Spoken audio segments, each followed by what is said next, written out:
Knee pain అనేది ఒక burning topic. అంటే హ్మ్. మనకి సెల్ఫ్‌గా అనుభవించే పెయిన్ కాకుండా హ్మ్. పాపులేషన్‌లో గూడా మోకాళ్ళ వల్ల వాళ్ళకి చేసే పనుల్లో సరిగా క్వాలిటీ తగ్గిపోవడం. So, okay. Social life, financial life and personal life ఇవన్నీ కూడా ఎఫెక్ట్ అవుతుంది. హ్మ్. అంటే ఎక్కడైనా బయటికెళ్దాము, పిక్నిక్‌కెళ్దాం, పార్క్‌కెళ్దాం అన్నా కానీ, అమ్మో! మోకాళ్ళ నొప్పులొస్తున్నాయి ఎళ్ళాలా అని ఒక హ్మ్. ఆలోచనొస్తుంది. అది చాలా డేంజర్. ఓకే. ఎందుకు అంటే మోకాళ్ళ నొప్పి ఈజీగా మనం తగ్గించుకోవచ్చు. హ్మ్. అది కారణం ఏంటి? దానికి అండర్‌లయింగ్ రూట్ కాజ్ ఏంటి? సో, దాన్ని ఎలా ప్రివెంట్ చేసుకోవాలి? ఎలా ఓకే. ట్రీట్మెంట్ చేసుకుంటే దాన్ని సులభంగా దాని నుంచి బయటపడొచ్చు. హ్మ్. ఎస్పెషల్లీ యంగ్ అడల్ట్స్‌లో చూసుకోవాల్సిందేంటంటే వాళ్ళకేమైనా హిస్టరీ ఆఫ్ ట్విస్టింగ్ ఇంజ్యూరీ ఉందా?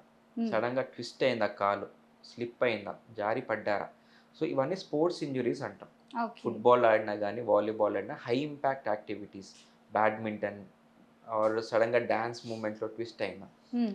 వీళ్ళలో వచ్చేదేంటంటే టెండాన్ ఇంజ్యూరీస్ కానీ, ligament injuries, meniscal damages. Okay. ఈ అండర్‌లయింగ్ ఏమైనా రూట్ కాజ్ ఉన్నా దాన్ని అడ్రెస్ చేశామనుకోండి, హ్మ్. వాళ్ళకి దీర్ఘకాలికంగా నొప్పి తగ్గించుకోవచ్చు. ఓకే. అలాగే ఎక్కువగా చూసేదంటే వైటమిన్స్ సరిగ్గా లోపించిన కాల్షియం ఆర్ విటమిన్ డి ఇవన్నీ లోపించినా కానీ జాయింట్ తట్టుకునే శక్తి తక్కువగా ఉంటుంది.